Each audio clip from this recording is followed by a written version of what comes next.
So pretty much the city announced Monday that Lowry will be among 7 people lending their name to a street at Don Mills Crossing. Does Drake have a street yet? Not yet. How does Kyle Lowry have a street before Drake? Drake before Toronto? What's Drake done for Toronto? Let's wrap this up. All right. Hello and welcome to the Hustle Over Everything podcast. This is a podcast where we receive stories, tips, and tactics from entrepreneurs who have done it. Today is a wild card episode where we just sit back, chop it up, and see what's good with each other. You know, talk about trending topics, things of that nature. My guy, what's good with you, bro? How you doing? I'm doing good, Alex Twitter. Yes, I sir. see you got the Fruit of the Loom sweater rocking today. No, it's not Fruit of the Loom. It's not Fruit of the Loom? Not at all. It's a very basic sweater. It's a basic essential, It's but a yo, basic essential. It's from Joe Fresh, but my guy, feel this, bro. Look at that fabric. It is so soft, It's making you look svelte. bro. It is some of the most It's hugging you nicely. It's a cozy sweater, bro. Yo, I'm done working out my biceps, bro. You're done? I have. You can't get any bigger, bro. Like, I see you walking, you're just gonna box me. Even when we try and walk through the door, you just body me to the side, bro. Did I? No, not literally, but like I'm just saying, like the way you're. Yeah, it's like you gotta get out of my way. Yeah, It's yeah, weird. yeah. I thought I just naturally like, yeah, I feel you, bro. I was putting on shirts and I'm like, dog, my biceps is not like, no it's shoulder, not working no and no more. shoulders No too, more, bro. no more curls. So that's all you do. None of that. No. That's not what I do anymore. But I'm not incorporating that tonight workout.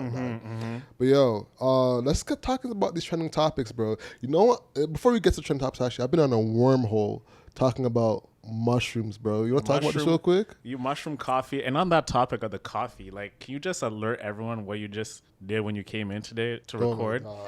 So,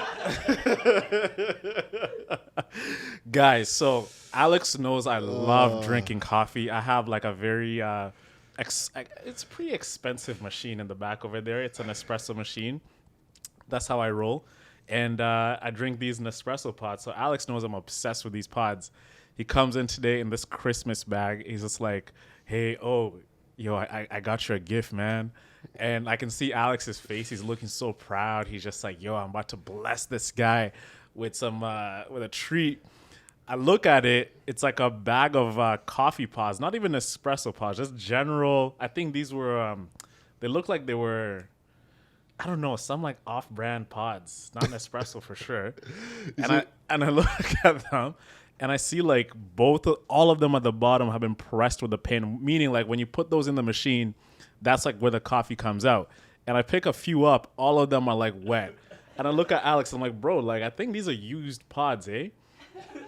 Alex My is security guard's going to hell.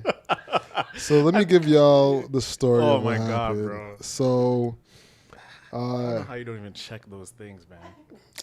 you know, because I'm not a coffee drinker like that. You're not a coffee drinker. Like not a pod. I don't do the pods. So you just looked inside, you're like, Rod, like look at these pods. Owen's gonna go crazy. Exactly. That's all Exactly. you That's knew. all. That's all I did. Yeah. Like smells like coffee. Looks like it says Nespresso on the bag, on the bag. So it's gotta be right. It's gonna be right. You know what I'm saying, boy? Damn. So basically, what happened is I got a gift for my girl's mom, a pair of slippers, and I was giving that to security because it turns out she's the exact same size as slippers that were the wrong size for my girl's mom. So and she said, "Oh, would you like some coffee pods? Someone's left them here." I'm like, "Oh, sure, why not?" Owen loves coffee. Owen has Nespresso. I look at the coffee bag; it says Nespresso on it. So I'm like, "Oh, Owen has Nespresso." What kind of bag was it though? Was it like a plastic bag of like the ones that it's like a mailer bag? Yeah, it was a mailer. It was a mailer bag. Yeah. Yeah, bro. That means it was a recycling. It was a It was a recycling bag. recycling bag. You're supposed to send those back to either To whichever company Nespresso, exactly. to get Yeah. reduced, reused, and Yeah. recycled. Yeah, but here you Jeez. are. You're thinking like, yo, like I these are, like, just got a gift fresh from my pods. guy. Exactly. It's a thought that counts, You know man. what I'm saying? Yeah. It's all good though. I still blessed you with a honey cruller from Honey Timmy's. cruller, You know what I'm saying? you A came very through for the Canadian gift. squad. Word. Bro, that's why I'm like that honey cruller, man. If you ask anyone, I'm obsessed with that donut. Really? Obsessed. Why? Anytime- It's just sugar. You know, in Canadian culture, when people say, "Hey guys, Timmy's run," and it's like, "Can I get anyone anything?" And I'm like, "Yeah, I mean, let me get a dark roast and a honey cruller, bro." Everybody knows that. Ask anyone that knows me. Honey cruller, bro. Like when you bite into them, the hollowness of it, the crispiness, the sugar, mint. Like I go crazy over that. I never liked them at all. Yeah. There was this sugar for me. It was this, honestly, don't say ain't even my thing at all, too. Like, I barely eat donuts. You know, if you want to give me something, give me a muffin. Like a nice, like thick chocolate muffin. The same shit, though. This is a different form. But let's get to these topics, bro. Yo, let's go. So, one thing I want to talk about before we get to Elon Musk is Ryan Trahan. You know about this guy? Yeah, a little bit. You showed me a little bit what he does, but tell the audience what he actually does. All right, so if you don't already know, Ryan Trahan is a YouTuber, filmmaker, and he's doing this interesting challenge where he's going across America on a penny. So what happens is he starts off on a penny in, I think it was like LA, Los Angeles, something like that. A penny, bro. Like a literal penny. So let's get this right. He gets in a van. He's going from... No, he doesn't get a van. He has a penny and has to travel. So he has to like flip his way up. He has to flip his way up to get to LA. Yeah. No, to get across the country to where Mr. Beast is. Okay. So, what's his timeline of getting there? 30 days. 30 days. Yeah. Damn. Okay. Yeah. So 30 days, he has to travel from LA to I think somewhere across the country where Mr. Beast is. I can't remember where. I think he's in like south, like one of the souths, you know. But he's on the other side of America, and he has to travel on a penny. I'm like, wow, this is interesting to see how he does it. Mm-hmm. So he starts flipping a penny into a pen into like a bottle of water, and then sells the water for $1 more. So he'll sell the water for like $2, and he'll start flipping it. Mm-hmm. And it was super interesting. You should check it out, bro. But what I found interesting too is that he also can get reset, and he's doing this as a fundraiser to raise money for 1 million meals. So I highly suggest people check it out. It's a good fundraiser. It's good entertainment at the same time, you know. But yeah, if you were to have a penny and had to flip it to get $100, how would you try and do that? Man, if I had a penny and I had to flip it to get to $100, essentially I'm doing what he's doing. Man, what can I get for a penny? Bro, that's such a... There's so many ways you can go about this. I honestly don't know yet. I'm going to hear what you got to say so I can get some of my thoughts in order. But how would you approach it? How would I approach it? I would approach a farmer's market and ask to work for food and flip the food for a few dollars, then use those few dollars to get a low-cost item that I can sell on the street. So you work for free? Work for free for food. But, bro, is he even working, though? He's not. So what he flipped was a penny for a pen to start. Hey, do you mind trading me a penny for a pen? This sounds like a little joke. Like, sure. People give pens all the time, you know. And then from the pen he got, I think it was a bottle of water, and then started flipping it. So essentially, you're flipping the entire time, like as you're traveling. Yeah. So exactly. So then what he did is he started selling water in LA, and everyone loves water, right? If it was me, I would try and get a blender, like a blend jet. That's like $30. If I was flipping for a good amount of time, I was trying to flip it to get a blender and start flipping juice to people, because everyone loves, like in the LA, juice. Yeah. Everyone loves juice out there, so you can easily keep on hustling off that. You know what I would do? What's up? I would go find like a recycling bin where I know a lot of people have paper, right? So what I'll do is I'll use that paper and make cards, like inspirational cards for people. So then I get on the street, I'll be like, hey, like, how you feeling today? I'm feeling happy. Or like, okay, well, I'm selling these cards for like 5 cents just to motivate you and make you feel good about yourself. I like rack up all the paper I can get, make them into nice motivational cards, like a birthday card, anniversary cards, and everything like that, because they're sentimental. People want stuff that makes them feel good, and they can see the initiative. You actually took recycled paper, so people will go crazy over that. Sell them on the street, go to the mall. You can rack up at least $200 if you sell over 300 cards. Right? Now you have money. Now you can travel, and now you can actually go places. And paper is free, and it's in abundance. And paper's not free. It's not free, but you can get used paper. Used paper. Used paper. You can go to an elementary school, find the recycling bin, go get some manila paper that they're tossing out from the kindergartners, and now you got to flip. From the kindergarten. From the kindergartners. Pulling up to a school and be like, excuse me. Do you have any paper? Do you have any spare paper? Like, are you a creeper? Yeah. Get this man Yo, bro, out of that's here. such a bad look. Like, just going there, like, asking kindergartners to take their paper. Mm-hmm. You know, you're teething them. Word, shout out to kindergartners, teachers, man, because they must have been going through it during the pandemic. Oh, man. And they had to, I wonder if they had to teach kindergarten through school, like through virtual. Yeah, man, my yo, like- sister is a kindergarten teacher. Really? Yeah, They should they to had teach to- it like virtually? They need to like make virtual videos for the kids Wow. for a while. Oh, so Yeah. she should pre-record videos Yeah. for the kids. Yeah. Well, that's kind of cool then. So she could just chill. So she can make like 10 videos and be like, there you go. You got your videos. She hates it. Yo, Really? it's stress, bro. It's stress because even my friend Rachel, like, who, I used to work with her.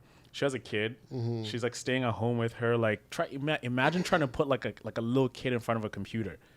It's impossible. Mm-hmm. They're like jumping around. They're like doing everything. They don't know what they're doing. You gotta work too.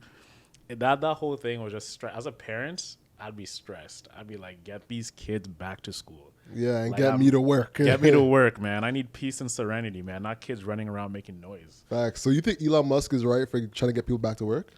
I think everybody should go back to work. Why? Like Get in back person? Get back to the office. Why? Man, what are you doing at home? People at home are mailing it in. People at home are like not doing work. Why do you think that? Because- What proof, mental proof do you think gives you that credential in your thinking? I think working from home is great on in theory, but I think once you get familiar with your own environment, it's easy to mail it in and actually not be productive, right? So you can actually have people who say they're working from home, but like I've seen people do this trick a lot. I've done it too. Is like you're on Slack, but you just like move the cursor just so it shows that you're online, but you're actually doing groceries. You're going to the beach. You're doing something. Like you're not really on your computer working, where if you're in the office, you're actually in a position where you actually have to be working the entire time. But does things get done? If things get done, everybody's happy. But bro, you Take have that grocery You have trip. to look at it like this: team camaraderie is key, and if everyone's working from home, no one's really like feeling as if they're a part of something. So you actually feel like you're a part of an organization, but like how much is a Zoom connection or talking to each other really build toward team's morale? And especially like Elon Musk, he's saying that a lot of people, the executive team, you have to be in the office at least 40 hours a week because he says that 40 hours? Bro, dog, stop 40, it. 40 hours a week. You have Stop to be it. in there because, Cap. look, he was saying like, he's saying people are at work are just like mailing it in. You're not really getting anything done. So, because when he was building Tesla, he was on the factory floor the whole time, grinding it out. And he had to do that to make the whole company succeed. Okay. That's different because, so Elon Musk shouldn't be speaking for all tech companies because not all tech companies have physical products that are being manufactured. Like, I don't think all Google employees need to be at Google for 40 hours a week in order to get their things done. There could easily be a mixed blend where maybe once every 2 weeks people come together, people go on a random lunch or something like that. So there's still team camaraderie, and then people still work from home, so the respect is still there, and everyone still is in flow. Man, the whole work from home life, it's just like it's like a cop out for some people. Really? Yeah. How? What's the cop out? A cop out, like I think we're creating a culture where a lot of people are pretending to work, where a remote office job, it's a very cushy gig. A lot of people actually need to be in the office to really get the best out of themselves because a lot of people are not accountable, right? Like look at you and I, right? I can speak for myself. Like I have a remote job. It's great. I work from home, but I desire to go to the office because I like actually waking up with purpose. I like feeling as if like I'm going somewhere and actually I'm coming back to home, because if you're working from home all day, it gets boring. It gets like uninspiring. You don't have to go into the office, bro. You can go to a coffee shop, a co-working space, your mama house, your cousin house, and still work from home and still get things done. So if your work told you right now to go back to the office, how would you feel about that? If you had to commute back to Bro, to first off, your grind. oh my days, I'd hate that because But you used to do that though. yeah, by force, it wasn't by choice. But that's all you knew though. That's the thing. Okay, You know what I'm things saying? improve. Like we didn't know about the internet. Now that the internet's here, life has changed. But Things are much better. I'm telling you, like the fact that the pandemic just came and, quote unquote blessed us and now we're working from home. All we knew before was actually going to somewhere to work to be with everybody. I think we should get that back. Not necessarily, because there's still digital nomads who travel, who work abroad and still be able to get things done as well. There's a balance between everything. You know what I'm saying? Mm-hmm. So, but I agree with Elon, man. I think a lot of CEOs need to adopt. no, I know what it is that they're losing money is what it is, and they're trying to get more. Well, the thing is, it's different. It's not a blanket statement. Mm-hmm. Having people in the manufacturing plant makes a lot more sense than people in a tech company having to be at the office. Two completely different things. You know what I'm saying? Mm-hmm. Like, if I'm working for, let's say, Facebook, perfect example. Thank you. And I need to get things done. What does me being in the office give me that being in person doesn't? And what's happening too is that because people are in the office, things cannot get done as well because people are talking, taking breaks. Whereas if you're dedicated at your desk, you can get a lot of things done. I think we have to define what it is to be productive. Getting tasks done. Tasks get done. And if they're getting done virtually, then you're good. Like, honestly, if someone gets a task done at 11 p.m. at night, who cares if it's not during work hours or if it's during work hours? What do you guys think, though? Like, Canucks, would you like going to the office? Because I feel like the office creates a culture and a team spirit, which bleeds into the product. If I'm like working with you, I'm like, oh, yo, I actually like working with Ian. I want to get things done with him. That bond, that sharing things together, it builds for a culture. And like building culture virtually is extremely difficult. So the way I see it is like, I understand that concept and I understand the other concept but the thing is, everybody is different. And I think the only thing that we've actually learned is that perhaps there are people who work better when they work from home or don't have a commitment. Some people don't even like people. You know what I mean? To be honest, I'm not an office person, and that's just because it's in my nature. I don't know. It's just I perform better doing different things rather than in an office. I've been working from home since 2016. Mm-hmm. And I do go to the office sometimes, and I actually like it, like hybrid. So it's like when I'm on my own task, I'm actually like more focused when I'm with myself. Mm-hmm. But then I do like the communication side of being in the office. Yeah, I think a hybrid is where the real balance is going to be, where you can go into work 2, maybe 3 times max per week, maybe once a week, and get things done that way. So there's a balance between you working in an office, being able to walk up to somebody, build that team camaraderie, and to be able to have flow with your actual life, because thing is, I was thinking about this the other day, like work hours and business hours are synonymous. But if I want to go to a doctor, I have to take time off of work. If I want to go to a bank, I have to take time off of work. That doesn't make sense because people have actual lives. So like work is not really complementary to people's lives. You know what I'm saying? So there should be a way of balancing each other's personal time with their business life so they can get a lot more things done. So people can actually function in life while they take care of their families. You know what I'm saying? Because who wants to go to a chiropractor at 8 p.m.? Nobody. You know what I'm saying? But if you're doing a virtual or a work from home, you can be, all right, I'm going to take an hour, go to the chiropractor. No one's going to really get bothered by that because there's no meetings or anything like that and be fine. You know what I'm saying? Versus if you're in your manufacturing plant like Tesla or at Facebook and you're there day in and day out, they're, oh, where's this person? I was depending on this person for X, Y, and Z, even though there was nothing scheduled, nothing planned. So, yeah, I think I guess, for me, man, I'm just a very old school guy. Like, I like that structure. I like, I like the divisions of this is home and this is work. And I think the more we abuse the fact that we're working from home, we're blurring the lines of our personal lives and our work lives. And the fact that we have this work from home, where I think even if you have a hybrid office, no one's really taking advantage of it. That's not true. Oh, well, let me retract that. I mean, a small percentage of people who live within the city are taking advantage of it. Like, Elon Musk is buying Twitter. He was saying that a lot of people who work at Twitter, and Twitter has 7,500 employees all over the world, right? So let's concentrate in the San Francisco area. The office is empty, right?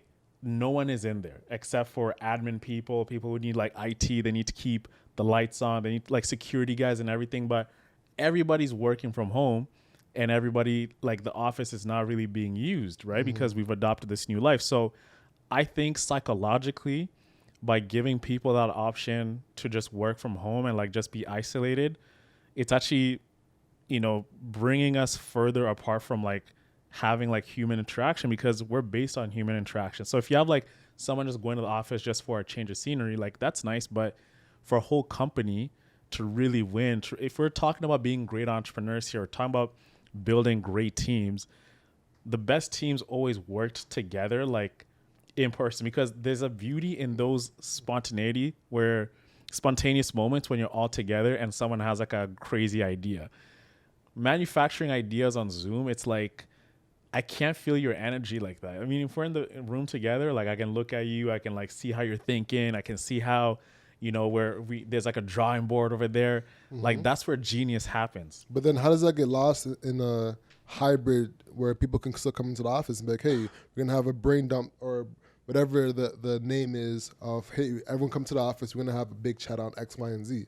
Like, so knock out all those things you're saying. No, but the thing is, if you have a hybrid model, it's my decision to either come in or not, right? So no, sometimes you can force people to come in as well. But hey, we're having a team meeting that's mandatory. Everybody come in next Thursday at 4 p.m. or 4 p.m., 8 a.m., something like that, Yeah, but I still stand on the ground that, my mentality is pretty much like pre-pandemic mentality. Let's all be at the office, because having the divisions between your home and your workplace needs to be made, because you can't make your home your office at the same time. Like, take it in, like, my desk is in my room. So imagine those people who are working from home and it's a remote job. You're stuck in your room the entire time. And then we're talking about a mental health crisis that's happening.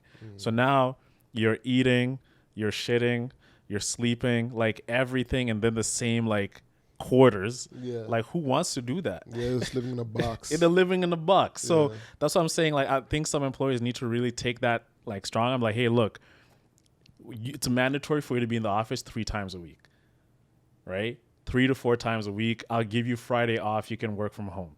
That way everybody comes in and everybody feels that they're part of something and they actually have a purpose. Because last thing you want is well, I'm mentally burnt out. I'm like not happy. I'm whatever. Like, is this whole mental health culture that like has us all like everything is mental health now. Everybody's depressed. I'm like, no, you're not. Just like get some air, work out. It's funny you mentioned that. Hold on, before I move from, I'm gonna touch on that mental health in a second.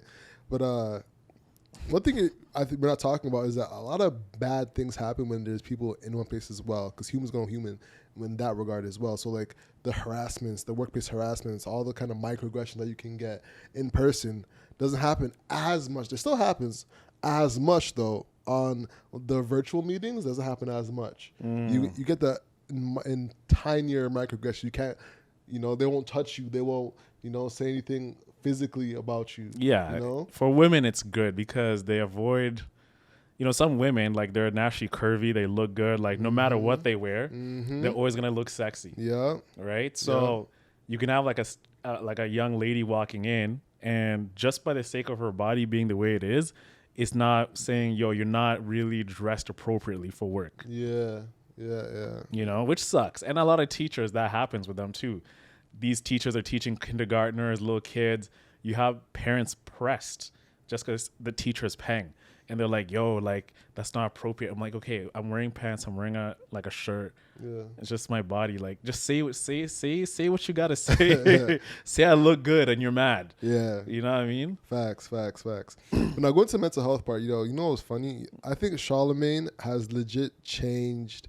Like, he has literally like changed how black people interpret mental health from now, like going forward. He's like, bruh, taking the story. So I was in the Value Village thrifting, right?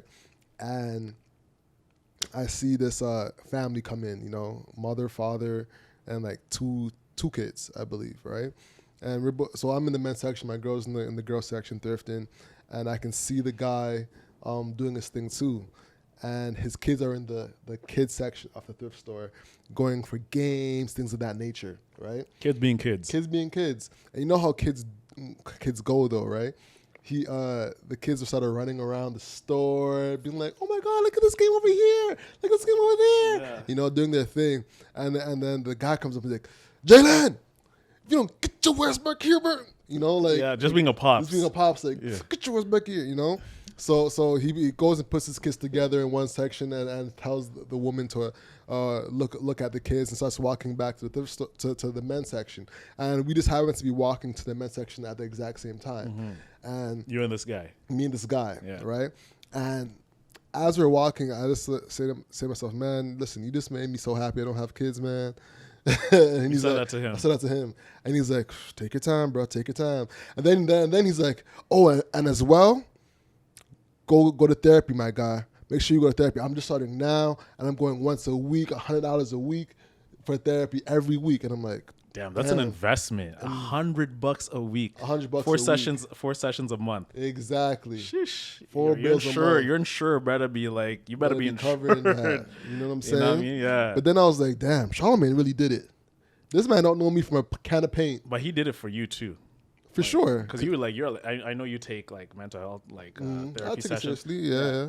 But yeah, man, I think it's good. But I also think that a lot of people use mental health as a coping method. Yeah. It's a lot of As an excuse. as an excuse. Like, oh, I can't work today. Oh, I can't get this done. Oh, I'm not feeling well. And it's so hard to press them because once they say mental health, you immediately have to be empathetic to them because surely you don't even know if it's legit or not. But internally, sometimes I have battles with some people. I'm like, dude, like, whatever you're saying right now, I don't agree with you because you're making excuses. You know, a lot of the reasons are like people being sad can all be flipped by, you know, going to the gym, eating healthy, getting some sleep, hanging around positive people. Like, but to say you actually have a mental health problem, it actually removes the actual people who actually have mental health problems. But like, we're now as a society making it easy just to use that as a way, as a get out of jail free card. Like, for example, like at work, we have things called mental health days. Yeah. I get the sentiment of it, right?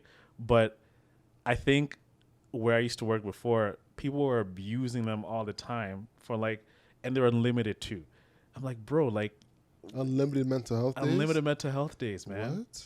Yeah. So Well, I feel like that's just like a trap by the employers. It's like, yeah, take as many as you want. The next thing you know, it's like, all right, well, you're gone. You know, you're like, sacked. It's a trap. Yeah. So like the whole mental health thing, like coming from my background, coming to Canada, and hearing people are depressed, I just used to find it appalling.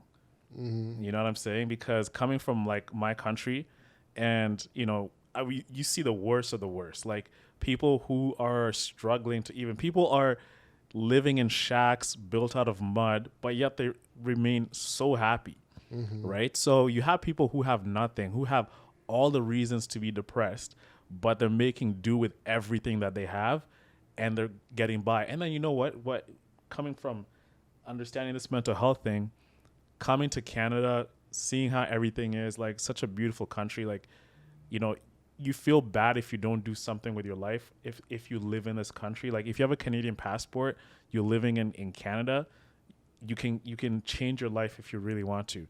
And I see these kids in high school, oh, I'm depressed, and they live on, so where I grew up in Sarnia, there's like a place called Brights Grove. Massive beach houses right by the water, bordering Michigan. I'm like, what do you have to be depressed about, right? What do you have to be cheesed about? Like, what is really making you feel so sad? And I went back to my parents, and they share the same sentiments because they've seen the other side of life, and to come here and to be depressed about this, it just doesn't equate.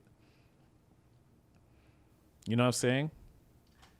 I hear you, bruh. Because, like, for me, there's levels. You know what I mean?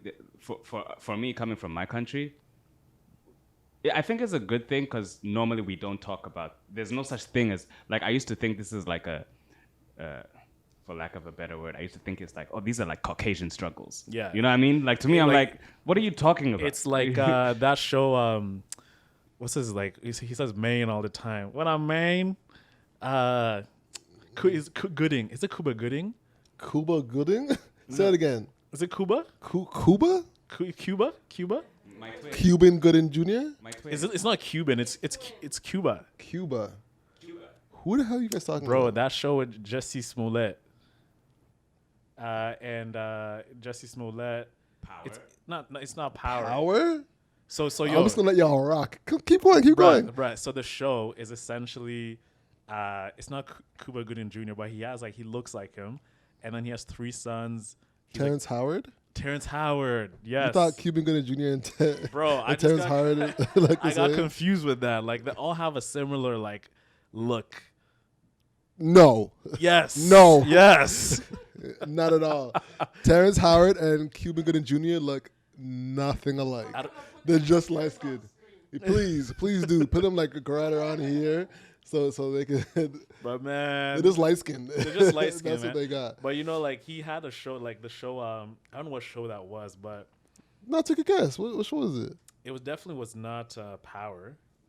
It wasn't. What's that show called? You know what it's called, right? No, do I? I know you do. You're Mr. Culture. You're Mr. I know every track. I know every single lyric. What was it about? So it's about Terrence Howard is this powerful music executive. He came. Power. No, you know what it's called? It's called False. No, yo. It's called Empire. Empire. There you go. Empire. Alex is probably Wow, that was beautiful. deducting culture points for us. It's just there. Nah, I was. I didn't watch Empire though. You didn't watch Empire? Yeah. What, bro? It kind of got kind of crazy after some time. Like, it was getting. It's getting a bit nuts. It's getting a bit nuts, I bro. like I like nuts. Taraji, but I lost track. Yeah. It was a bit nuts. But going back to what you were saying though. But you know what I'm saying. So what I was saying, the reason I was bringing this up is in the show, his middle son, I forgot his name, Trey. He gets depressed, and then one line I was watching, he was just like, "Yo, why am I paying for you to go to Ivy League school and everything like that, and now you're depressed? Like, I gave you a good life. Like, what do you have to be depressed about? Like, yo, that's some white people shit when you're talking about mental health." But it really stuck with me for a minute because that's when I really started like opening it up and just realizing, yo, maybe there is more to this mental health stuff, and like, I started like, removing my views and kind of being, but at the same time too, I still feel like a lot of people use it as a way just to get out of shit that they don't want to do. It's a little bit of both, in my opinion. So, because I don't want to sound like very inconsiderate when I say that. You know what I'm saying? Like unempathetic. I feel you. Honestly, what I was thinking about this, and I get a little bit of a view of it because some of my family works with like people in that space of like being wealthy and being, not in the best mental state. And what it comes down to all the time is like not having like your Maslow's hierarchy of needs being met. Like your parents just aren't there. You know what I'm saying? Your parents aren't perfect either. So things that they do are going to affect you, So first, not having like your parents properly in your life. Like you were saying how in the country or in your country, you see people happy a lot of the time. And that's because they have their basic human needs met. Like, hey, I have a roof over my head, I have family, I have friends. Like, I'm satisfied, really. Yeah. But a lot of times in these rich neighborhoods, they actually don't have that. They don't have family that's actually in their life. They have a roof over their heads. Yes, they can buy things, but they don't have their moms to come and talk to them. They don't have those kind of things that actually impact their life in a positive manner. You want to say something? Yeah, because they're all working 40 hours a week. They're In the office. CEOs in the office. 80 hours a week.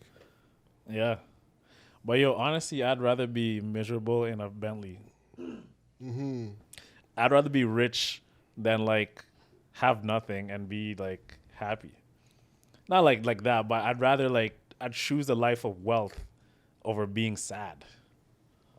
So you either be sad, depressed, and rich than happy, at peace, and broke. Yes. Bro, money can cure anything. Anything. Anything. Bro, if I'm riding in a freaking yacht on Lake Como, that cures any depression. I'm not riding on any lake. I'm going to the ocean. Exactly. I'm flying private, bro. I'm flying private sad. I'm eating filet mignon sad. I'm not eating. Yo, bro, you know what? I've struggled too, bro. I used to like back in uni, man, I only could afford fusilli, which was like pasta, sauce, and eggs, bro. I used to eat that meal for breakfast, lunch, and dinner.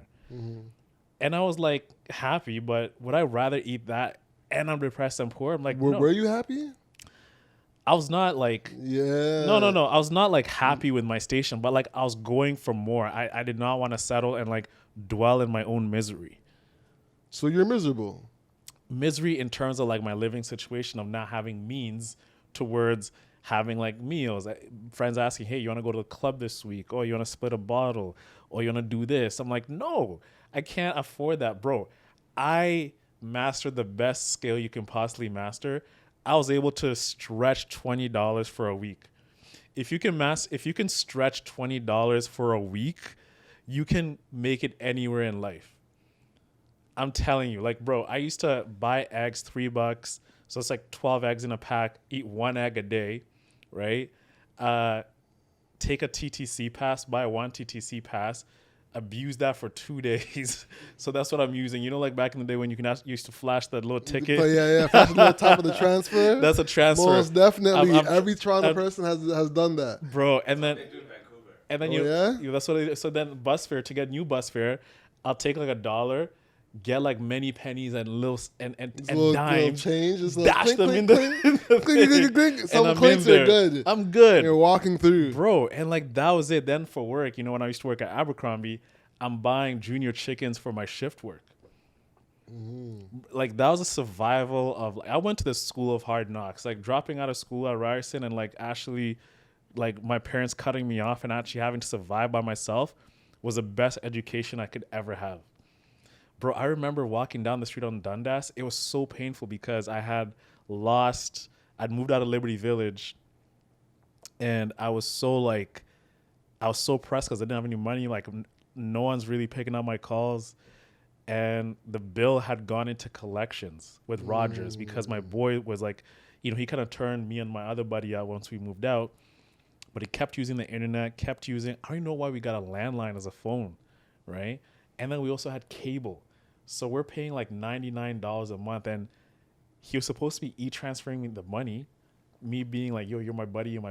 But that's another thing. So I had all this thing coming up to me. I remember walking down Dundas. It was like a very transformative moment in my life. It was like close to Dundas, you know, like where the market is, like those food trucks on Dundas and Bathurst. Is like as you're coming down the street, there's like little shops and everything like that. Kind of like opposite like where I was staying. I remember I was walking down that place and the pain, like, you know, me, I'm a very jolly guy, guys, right? Just the pain. I could not hold it any longer. Bro, I'm walking down Dundas and I'm just like, yo, man, oh, shit's gonna be good. And I just burst out crying. This one little Chinese lady walks up to me and she was like, what? Because there's a little playground right there because I leaned on the fence. And he's just like... You lean on the fence. So there's a... Yeah, I'm leaning on a fence crying. And he's like, are you okay? And I'm like, yeah, I'm good. And then, you know, when you're crying, you know, you got like that beating of a crying, like when your mom beats you and you're like, and you yo, that's how I'm moving. I'm like, bro, I'm stuck out of options, man. But that is like from not having much So I'd rather be baller and depressed, but at least I'm baller at the end of the day. I got shit that can make me happy. It elevates my chances of being happy. But hey, if I'm not happy, I got a quality life. I sleep on, high thread count sheets. You know, that's how I'm gonna be living, bro. So I take riches over happiness any day. I'm the opposite. I'm not gonna say I want to be broke, because hell no. But I want peace. That's what I really want in life. I want to be able to have freedom and peace. If I have those and I'm not rich, I think I'd be able to find satisfaction within that. But yeah. But there's like a number for everybody. Everybody has. What do you think the number for you is? To be rich and free. For me, definitely has to be at least over 30 million. Why 30? 5 million. I mean, 5 million isn't going to get you far. 10, you're good. Because think about it like this. You have to buy a house. If we're living in GT or anywhere, that's at least 2-3 million. Kids, having a lawyer. Like, imagine like one of your kids, something happens in your family. Can you even put out a good defense team? You know what I'm saying? Like, you got to think about these things. You got to think about like your family. You got to think about your kids. Just don't let your kid like do drugs and stuff. No, it's not even about more than that. It's not even more than that. It's about like having the proper financing and backing behind you to live comfortably, where your kids are being taken care of. You can take care of your parents as they're aging, and you actually have money coming towards you. So by like 40, like having over $30 million liquid, I'd be like more than happy with that. I used to dream of like having $5 billion. I still do, but I realize like what's really gonna make me happy is just like having an obscene amount of money where I can take care of my kids. I can invest in my kids' future. I can invest in my family. I can have the surrounding things that protect me in society. And that's over $20 million over a lifetime. Like, so if I'm like retiring at 60, that is a number I want to have like liquid in the bank. 30 mil. 30 million. What about y'all? Do y'all think of a number yet? No. Bro, I'm just like, if I could retire on an island, and that's about it. Yeah, eh? Just a simple life, Dorks? Yeah, I don't think about kids or lawyers or like bad shits and stuff. Yeah, it's funny you say that. My grandfather retired and went back to Jamaica, and I didn't know this, but because it was my mom's birthday the other day, and she invited it's like a very close like family dinner, and my uncle was just telling me, and his woman was also telling me about like my grandfather when he was in Jamaica, and apparently he was the man. You know what I'm saying? So he worked at GM when GM was GM, for 20 years. If you say I have a job at GM, like, you know what I'm saying? You're coming GM with status. was GM. Back in like when Detroit was Detroit. That was like saying I work for Facebook, I work for Google. Word. That GM was the move. So he worked at GM for 20 years, then retired, went back to Jamaica. Damn. So what does he feel like he got out of here? Like, because if you were grinding in Canada for so long, did he just make Detroit. Detroit, then moved back to Jamaica? So he made all his money and just went back to the islands. Yeah. Damn, I admired that. You know what I'm saying? Mm-hmm. And just came back balling. And came back. So the woman was talking to me. I forget her name, so I'm so sorry. Hopefully not listening to this. And she was talking about like how he used to wear like 4-finger rings and stuff like that. And had like one of the first Camrys in Jamaica. Jeez. And I was like, holy smokes. Big boss you know things, what I'm bro. saying? Shoot, what was the point where am I going with this? What were you saying again? Retiring on the island. Mm-hmm. So that's exactly what he did. He retired on the island, you know what I'm saying? But he didn't treat parts of the family right, you know what I'm saying? And that resulted in him not having happiness as an adult, like as a grown man, like a maturing man. Yeah. So now he's living a life of repentance in his elder days, and that's like a big lesson to me now of like where that gets you. He grinded his whole life, bought everything, had all the women, you know what I'm saying? But then in his elder age, he's apologizing That's his life now. He's apologizing to my mom, to his sons, to the people he hurt, because he realized that he let his want for money, ruin lives. You know what I'm saying? So that was like a big lesson to me of like the opposite end of it. So, man, that's deep, bro. So you're saying that he had everything and anything, bruh, people were robbing his shit after a while, because like once he lost his, like, in elderness, or is elderness a word? elderliness. Elderliness? Yeah. That's a word? That's definitely not a word either. But we gonna rock our elderliness. In your elderliness, Yeah. you know what I'm saying? And when you have all these possessions, but you can barely even move, people can just walk through your house, bro. Mm-hmm. So he was losing. People were just robbing him, taking from him, and he couldn't really do much about it until like our family had to start stepping in and stuff like that, So it was just like a lesson of like he worked all these years to acquire things, and slowly but surely things just started to like just disappear, So is the fact that it was disappearing because of his character as a man, or because we're talking about accumulation of possessions and wealth, but what seems like hurt him the most was his treatment of the people who loved him the most, who are there for him. So it's it makes you wonder if he was treating people better than he was treating them before, would those possessions really like, maybe helped everyone else around him? Like he could have even got more because people want to contribute to more.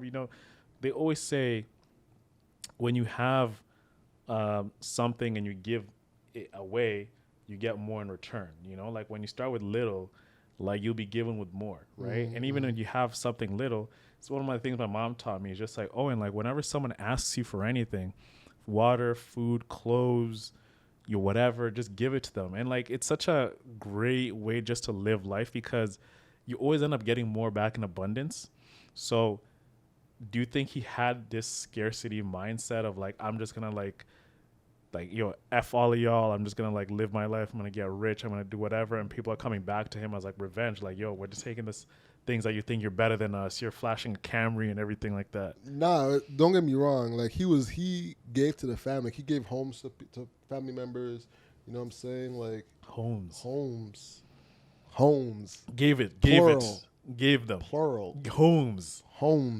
Yo, you know what I'm saying? Who's this uncle, bro? Grandfather, bro. My grandfather. His name is Zeffy, bro.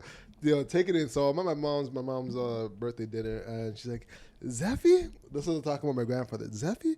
He was a hot boy, Watch them chains. Listen, you couldn't hold a light to him. That's what she told me. I couldn't hold a light to my grandma. I'm like, listen, let me grow. Yeah. You haven't seen me in my final form. Yeah. Super saying? Yeah. It's not my final form. But yeah, bro. So I was like, damn, Yeah. But nah, he was definitely super kind in different regards. So don't get me wrong.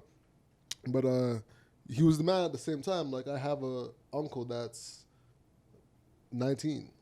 You get what I'm saying? Mm-hmm. So yeah. That's the story. He was out here. He was out here. He was out here. You know what I'm saying? Retired and was rejoicing. Retired and rejoiceful. Yo, at least he can say he lived a full good life. Mm-hmm. You know what I'm saying? It's sometimes better to ask for forgiveness than ask for permission. What's the saying? But ask for forgiveness than ask for permission. Man, I don't know, because it depends on who you're talking to. If it's my daughter, nah, bro. Yeah. You know what I'm saying? Like, oh, I'm sorry, I missed your soccer game. that ain't it. You know what I'm saying? So I think the notion that you can get from this is just like, you have to live a life of balance. Yeah. You have to live a life of balance. But before I also want to say this. Like, I also feel like I personally struggle with this idea of knowing I gotta work hard and like make it, and like there's a lot of sacrifice behind that. Mm-hmm. But deep down, knowing the kind of man I am, like I'm a family man. Mm-hmm. I want to be married, find a great wife, have children, be in their lives, like have this vision of like having like 3 sons and like 2 girls and like playing 2-on-2 in the backyard with my boys. You know what I'm saying? You know, go easy on the girls and stuff, but like it's a straight dog thing in the backyard. You know, like I'm bodying like my sons and everything, like killing them, like, you know, like showing your pop still got it. Like don't think so. Like that stuff excites me. And like I think about being a businessman. There's a lot of things that I'm gonna have to give up in the pursuit of like wanting to live that image of a life, but it's something that I'm going to have to like find a balance. That's why it's great we're starting now, like before we even have families. So when we are about to take off, like, and we are settling down, like let's say you get married, I get married, we have something established, and now like we're legit building an empire. You know what I'm saying? That way we don't have to stress of like we gotta like build, we gotta sacrifice, I can't do this. It's like we already did the nitty gritty work in our mid-20s, and now we're eating the fruits of our labor. You know, so yeah, that's actually what Steve Harvey said. You know, that's one of his biggest regrets, was not working hard enough in his early 20s so that he can reap the fruits of that labor in his late 30s and early 40s. Yeah. You know what I'm saying? But you know who is eating right now? Who's yamming? Talk to me. Kyle Lowry with his ass, With his fat ass. He's so thick. That where did that come from? Where did that, Guys, Kyle Lowry's thick. that's what you think about, eh? Like Kyle Lowry, thick, right there, Bro, I mean, his ass is huge. Like you see, like even Pat Riley, Dorks. But He's that's like a random spot to mention it. exactly, bro. every Raptor fan always talks about how thick Kyle Lowry is. Like his ass. That's why he takes so many charges, because the ass He can land. He can land. He's got cushion. He's got bro. cushion, bro. You know what I'm saying? So when they're talking about building a statue, they're actually like making a joke about it. Like, how fat are we gonna make Kyle Lowry's ass? Like, Yo. So this street cool. they're naming after him. Is it like a curb? it's a street. It's How many curves? That was good. I like it. So pretty much the city announced Monday that Lowry will be among 7 people lending their name to a street at Don Mills Crossing, a new development in the city's northeast. Does Drake have a street yet? Not yet. Yeah, He does? Drake? Drake Street. Oh Drake- no, that's in Vancouver. My bad. They actually, like, it's actually in memory of Drake. I don't know if Dra- it's his, but it's How does Kyle Lowry have a street before Drake? Stop this. Kyle This is Lowry, nonsense. Kyle Lowry won us a championship. Kyle Lowry gave me one of the best years of my life by lifting that gold ball and like seeing him like It was carry. only Kyle Lowry though. But Kyle Lowry was the heartbeat of the squad. He's the captain. He's Mr. Raptor. He's the GROAT. The he GROAT, never The left. GROAT. greatest Raptor of all time, but he left. Who left After us? he gave us the championship. Kawhi. No, Kawhi came and did his thing as a consummate professional. Guy never complained, never did anything. Like, he came in, Did his job. 9 to 5 mentality. Like, Got you. Word. clock in, clock I out. don't like my team, but I'm just gonna go to work. I just want to go. I want to go to work and go back to LA and play at home. I feel like the timing's off. I feel like this shouldn't come before Drake's. You know what I'm saying? I feel like Drake should have a street. The Weeknd should have a street. But what did these guys do for Toronto? What did Drake stop? What did Drake do for Toronto? What's Drake done for Toronto? Has All right. Let's wrap this up. All right. You gotta relax. What? No, he said you gotta relax. you gotta relax. You But gotta relax. These guys have not won the city a championship. Drake has given so much, bro. You're trolling me, and I know it. So I'm not trolling. I'm actually serious. Fam. Do you know how hard it is to win an NBA? How many? Well, there's many rappers out here. There's gonna be like another Drake, but you know how hard it is to win a championship? There's not gonna be another. There's never gonna be another Drake. Are you mud? What do you mean? There's Are never you gonna be mud, another Drake? bro? Bro, there's bare people out here who actually like Fam, have the this guy's- Drake effect. Tory Lanez? Okay, Justin Bieber, like he's a Oh megastar. My God. You know what I'm saying, bro? Kyle Lowry brought us an NBA championship to Canada. He like elevated this franchise. Drake is famous and he's good at what he does, but like towards sports fans, look at Leaf fans. You know, would Leaf fans trade in Drake for a Leaf Stanley Cup? Yes. Leaf fans, would you trade Drake for a Stanley Cup with like all the years you've been in misery? Tell us. I'm telling you, half of this city would trade in Drake not being famous for us to get a Toronto Maple Leafs trophy, Stanley Cup. I'm standing behind that. If Drake was to buy the Leafs, you'd probably win a Stanley Cup. If Drake bought the Leafs, bro, the Leafs are one of the most expensive the Leafs franchises. like the Knicks, right? They're like the Knicks. They're like the Dallas Cowboys of the He NHL. can afford it. That's like $3 billion for. Drake owns the city, bro. Yeah, I don't think you can afford the Leafs. I don't think so. No. But him owning the city, bro, there's gonna be a time when Drake is no longer Drake anymore. But the Toronto Raptors will always be the Toronto Raptors, and they'll continue like having lifelong fans who would want championships over anything else. You know, guys, there was a time in my life I thought I was never gonna see a Raptors championship. You know what I'm saying? Drake, like the Raptors were here before Drake. You know what I'm saying? And they'll always be here after Drake. There could be another Raptors championship before there could be another Drake, bro. Bro, no one cared about Toronto until Drake. Facts. No one cared about the Raptors until Drake. No one cared about the city of Toronto. Okay, I would No one cared about Canada. Canada, no, Canucks. That's a stretch. Bruh, y'all had Celine Dion and still people were like, who?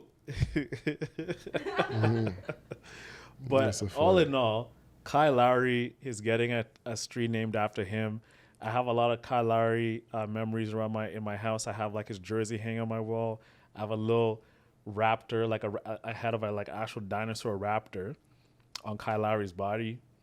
I have like in my bathroom him lifting the trophy. Kawhi over there. You know what I'm saying? Like, look at that, bro. Shout out to the GROAT, man. Shout out to the GROAT, man. Yeah, he's definitely one of the GROATs. You think Kyle Lowry's top GROAT? Of course, yes.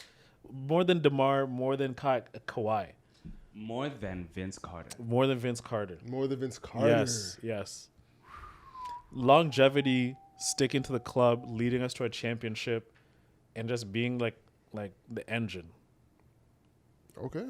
What do y'all think about that? Because I'm not a basketball fan like y'all are. So I don't know what you think about that. Let us know your thoughts. With that being said, ladies and gentlemen, that wraps the podcast. The house is what you can control. So control your grind. I control your life.